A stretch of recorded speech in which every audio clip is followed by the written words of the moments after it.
Eu quero te convidar a abrir a Bíblia Sagrada em Salmo 144, um salmo de Davi.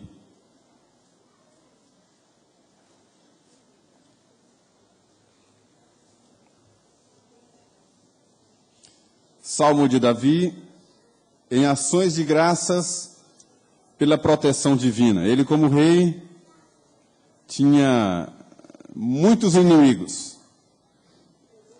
mas podia cantar isso aqui, a fidelidade de Deus, guardando-o de todo mal. Acompanhe a leitura que vou fazer e basear uma reflexão, uma breve mensagem em um versículo apenas. Então veja, por favor, Salmo 144. Bendito seja o Senhor, rocha minha, que me adestra as mãos para a batalha e os dedos para a guerra. Minha misericórdia e fortaleza minha, meu alto refúgio e meu libertador, meu escudo, aquele em quem confio e quem me submete o meu povo. Senhor, quem é o homem para que dele tomes conhecimento? E o filho do homem para que o estimes? O homem é como um sopro, os seus dias como a sombra que passa. Abaixa, Senhor, os teus céus e desce. Toca os montes e fumegarão. Despede relâmpagos e dispersa os meus inimigos. Arremessa as tuas flechas e desbarata-os. Estende a mão lá do alto, livra-me e arrebata-me das muitas águas e do poder de estranhos, cuja boca profere mentiras e cuja direita é direita de falsidade. A ti, ó Deus, entoarei novo cântico, no saltério de 10 cordas te cantarei louvores. É ele quem dá aos reis a vitória, quem livra da espada maligna a Davi, seu servo. Livra-me e salva-me do poder de estranhos, cuja boca profere mentiras e cuja direita é direita de falsidade. Que nossos filhos sejam na sua mocidade como plantas viçosas, e nossas filhas como pedras angulares, lavradas como colunas de palácio. Que transbordem os nossos celeiros, atulhados de toda sorte de provisões. Que os nossos rebanhos produzam a milhares e a dezenas de milhares em nossos campos. Que as nossas vacas andem pejadas e não lhes haja rotura nem mau sucesso. Não haja gritos de lamento em nossas praças. Bem-aventurado o povo a quem assim sucede. Sim, bem-aventurado é o povo cujo Deus é o Senhor. Amém. Uma oração maravilhosa de Davi,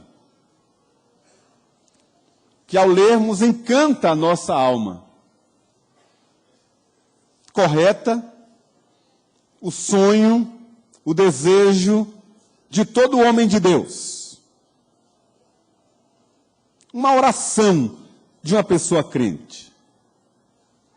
E o curioso é que tanto a descrição dos vários livramentos que Davi recebeu estão corretos aqui, ou estão corretas aqui, como as outras partes das orações também, tipo, que os nossos celeiros estejam sempre atulhados de provisões, sempre estiveram mesmo. Que as nossas vacas no pasto não sofram abortos. Não há registro disso. Pelo contrário, havia rebanhos cada vez mais prósperos. Tudo prosperava, tudo crescia no reino de Israel. Não haja gritos de lamento em nossas praças. No reinado de Davi, não há registro disso mesmo. Tudo que ele fez, a oração, e coube a parte dele, ele fez. Mas nessa parte que eu quero destacar para essa manhã e comentar brevemente com vocês, inclusive com as crianças que estão aqui, é que dentro dessa oração de tantas coisas, ele diz assim, que nossos filhos sejam na sua mocidade como plantas viçosas, e nossas filhas como pedras angulares lavradas como colunas de palácio. Uma oração de um homem crente e a oração de um pai. Grande parte do salmo é a oração de um rei. E esse particular é a oração de um pai pelos filhos. A parte do rei, tudo se cumpriu. Realmente Israel experimentou tudo isso que ele falou aqui. Prosperidade, riqueza, proteção, cuidado, tudo de bom. A oração de rei foi cumprida. E ele fez a parte dele como bom rei, ao ponto de os 19 reis que sucederam a Davi, aliás, os 18 reis que sucederam a Davi, foram todos chamados de filhos. Davi foi o pai de todos eles e uma referência como rei. Mas a oração que coube ao pai ficou só no papel e só no discurso. Porque Davi não foi um bom pai. Ele teve muitos filhos. E quando ele fez essa oração, ele tinha apenas 6 filhos. Na verdade, um filho com cada mulher. 6 mulheres, 6 filhos. A metade deles, até hoje, a única coisa que consta é o nome na genealogia e nada mais. Nunca ouvimos falar, não sabemos quem são, nem o que fizeram, passaram completamente batidos na história de Israel.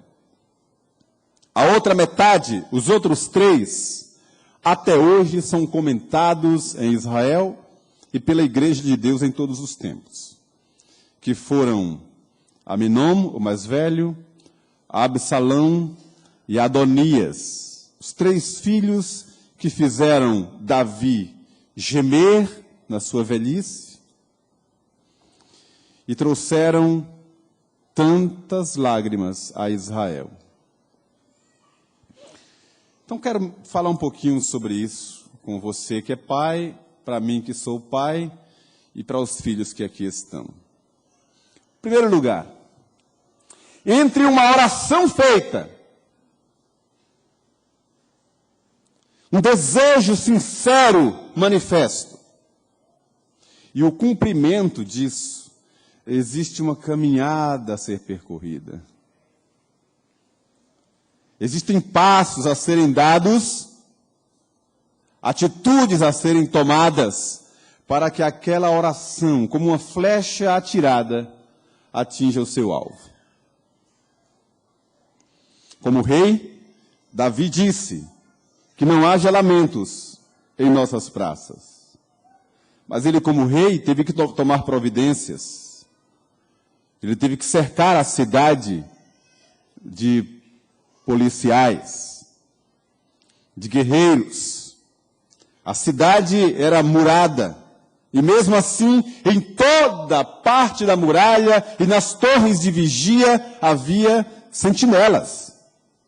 Bem treinadas, bem armadas, e por essa razão era uma cidade, de fato, cujas providências não permitiram que houvesse gritos de lamentos, de ataques, de inimigos dentro da sua cidade.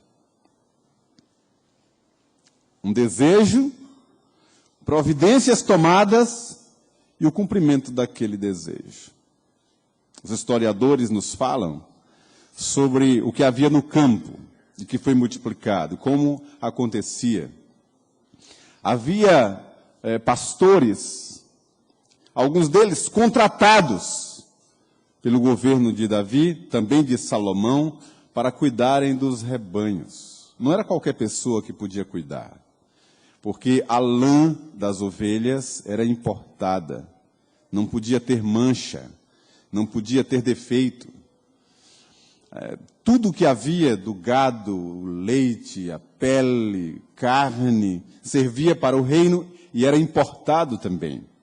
Então era conveniente ao governo de Davi e também de Salomão, tudo que houvesse de melhor, de exponencial, para mostrar aos de fora a grandeza e a riqueza do seu reino. Então no pasto só tinha tudo de bom. Era um desejo, providências tomadas e o cumprimento daquele desejo. Mas a oração com relação aos filhos não foi isso. Porque Davi fez uma oração tão bela que os nossos filhos, hoje pequenos, quando estiverem jovens, sejam como plantas viçosas. Mas não foi isso que aconteceu. Mas tem uma história. Davi dedicou o seu tempo ao reino de Israel, às conquistas, ao trabalho, à sua empresa, e esqueceu-se da sua casa. Na narrativa bíblica, quem orientava os filhos de Davi era um sobrinho de Davi, filho de Simeia, chamado Jonadab, que o próprio texto sagrado diz que era um jovem maligno. Nessa malignidade, foi ele quem deu conselhos a Amnon a estuprar sua meia-irmã, caçula, chamada Tamar. Era de fato um jovem maligno, mas era ele quem tinha acesso aos filhos, ao coração, à dinâmica, ao dia a dia na casa de Davi. Enquanto Davi estava na guerra, enquanto Davi estava no palácio, cuidando da sua agenda, argumentando, arregimentando, trabalhando, os seus filhos estavam sendo governados, liderados, orientados, supervisionados por outros. Eram outros que cuidavam da vida sentimental e da vida espiritual dos filhos de Davi. Foi um pai ausente, estava cuidando da guerra, cuidando do reino, e deixou a sua casa para outros. Essa ausência, eu poderia passar horas partilhando com vocês. A ausência física, a presença paterna é fundamental na formação psicoemocional e espiritual dos filhos. A presença física, o olhar do pai, a voz do pai, uma ordem do pai, faz muita diferença. Eu estou falando para gerações mais jovens, mas para gerações mais antigas também. Eu falava na última reunião do conselho, um papo que começou a rolar do nada, porque a gente tem tido umas reuniões muito boas, muito abençoadas, e a gente conversa. Antes de começar o trato administrativo das matérias, a gente conversa sobre vários assuntos. E a gente falava sobre isso. Falava que, antigamente, dentro de casa, não precisava nem do chicote, da vara. Havia quando tinha uma necessidade.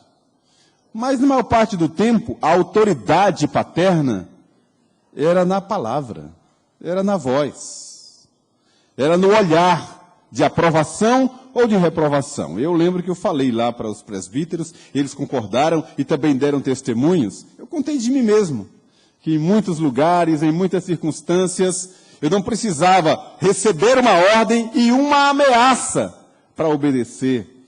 Às vezes estava ali e eu queria fazer alguma coisa, eu simplesmente olhava para o meu pai ou para a minha mãe, e dependendo do olhar, de aprovação ou de reprovação, eu já tinha a carta toda escrita.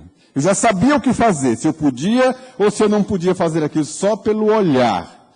E pelo olhar, se eu já tivesse feito a ação, pelo olhar, eu já sabia o que me aguardava em casa.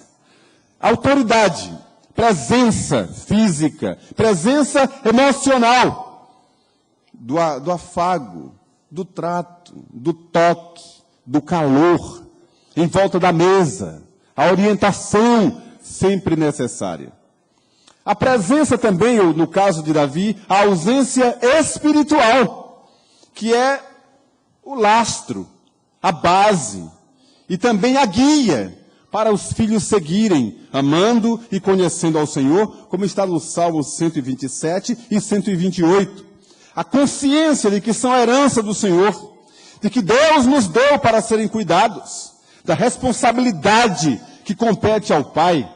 Tudo isso pode ser resumido como presença, ou a ausência de Davi, que culminou naquela desgraça dentro da casa dele. Aminon estuprou a sua irmã.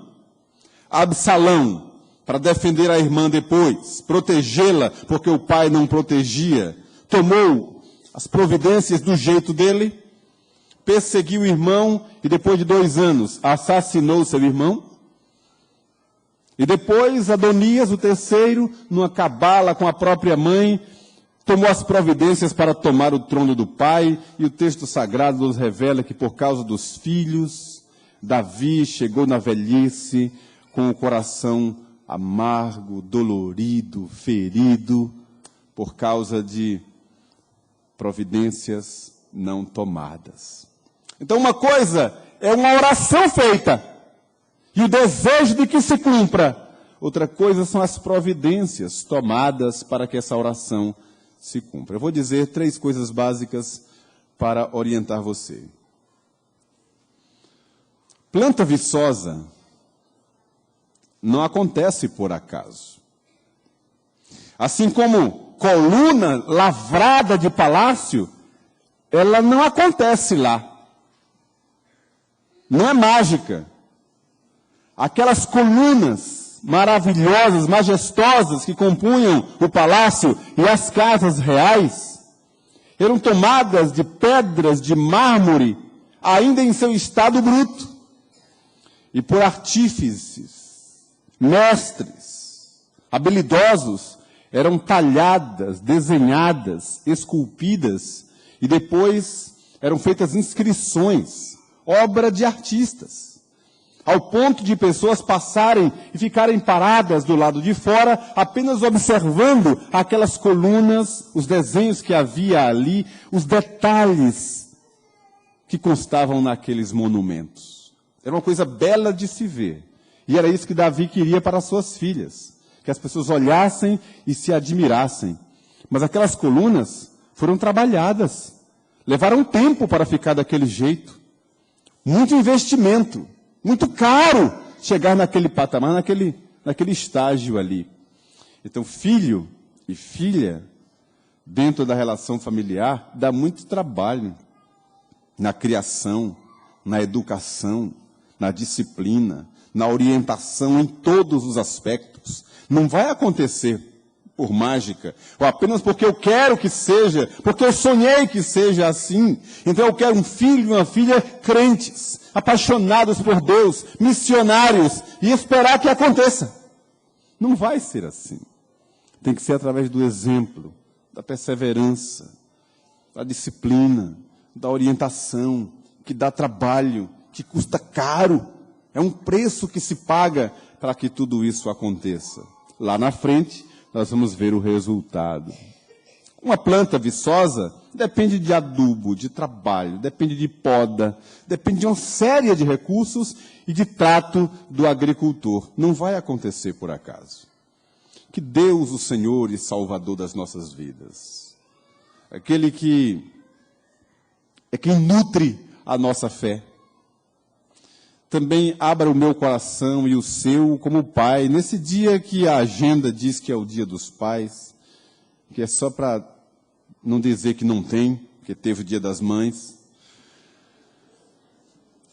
Que o Espírito de Deus, de verdade, abençoe o seu coração e o meu, e nos abra os olhos para cuidarmos dos nossos filhos, a fim de que a nossa oração não caia no vazio, a fim de que o desejo do nosso coração tão ardente, de filhos que chamem a atenção pela beleza e que sejam produtores de tantos frutos, Que não sejam filhos que dão desgosto aos seus pais. Filhos que fazem os pais gemerem e chorarem.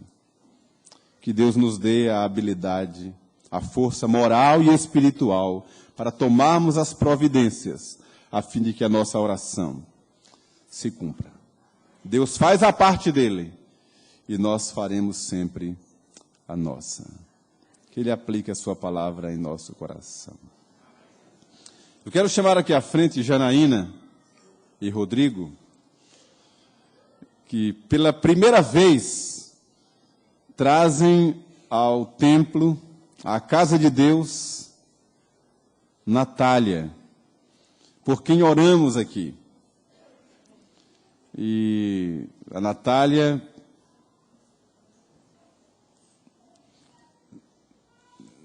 nasceu debaixo da bênção de Deus, passou por dificuldades logo ao nascer, ficou vários dias, eternos dias, ainda na maternidade, lá no hospital. E Janaína, na época, gripada, com uma virose, doente, não podia ir ver Natália. Imagine a agonia da mãe, dos pais. E depois de longo tempo, ela volta para casa e está aqui, feliz, saudável, bonita, uma coisa linda e coisa chique para a glória de Deus. E agora já é trazida para o altar de Deus. Deixa ela ficar mais durinha um pouco, que eles vão trazê-la para o batismo. Aí está Netinho ali, que é o guardador, né, Netinho? É quem cuida de Natália. Aí Netinho é Bahia, Natália é Vitória, né? Mas nós queremos nessa manhã apenas apresentá-los à igreja, dizer que esse é o lugar onde ela vai ser criada, na casa de Deus, para amar e conhecer o Senhor. Vamos orar.